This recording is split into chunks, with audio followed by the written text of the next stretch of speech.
বন্ধুরা, আবারও একটা নতুন রান্না নিয়ে আমি চলে এসেছি। সেটা হচ্ছে নিরামিষ আলুর দম। আলুর দমটা করার আগে আমি কিন্তু আলুটাকে হালকা সেদ্ধ করে নিয়েছিলাম। নিয়ে তারপরে আমি কড়ায় তেল গরম করে আমি আলুটা হালকা ভেজে নেব। ভেজে নেওয়ার পরে আমি সেই কড়ার মধ্যেই তেলের মধ্যে আমি দিয়ে দেবো চিনি।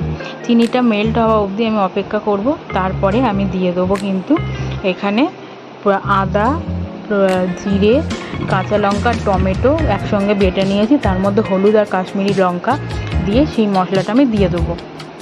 দিয়ে আমি কিন্তু মশলাটা কষবো, কিন্তু বেশি কষবো না। তারপরেই আমি সঙ্গে সঙ্গে দিয়ে দেবো আলুটা, কারণ মশলা আর আলু আমি একসঙ্গে কষাবো। তার জন্য আমি বেশি মশলাটা কষাইনি। এবারে আমি ভালো করে গ্যাসের ফ্লেমটা আস্তে রেখে আমি কিন্তু আলুটাকে ভালো করে কষাবো। কষিয়ে নেওয়ার পরে আলুর রঙও চেঞ্জ হয়ে যাবে এবং মশলা থেকে তেল ছেড়ে দেবে ভালো মতন। তারপরে আমি এর মধ্যে জল অ্যাড করব। জলটা দেব, দিয়ে আমি গ্যাসের ফ্লেমটা আস্তে করে আমি গ্যাসটা আলুর দমটাকে চাপা দিয়ে দেবো। দিয়ে তারপরে আমি ফুটতে দেবো। তারপরে আলুর দমটা সেদ্ধ হয়ে গেলে আলুটা, তারপরে আমি দিয়ে দেবো হচ্ছে গরম মশলাটা দিয়ে তারপরে একটু ফুটিয়ে গ্যাসটা বন্ধ করে দেবো। তারপরে আমি দেবো অল্প একটুখানি ঘি দিয়ে গরম গরম পরিবেশন করব।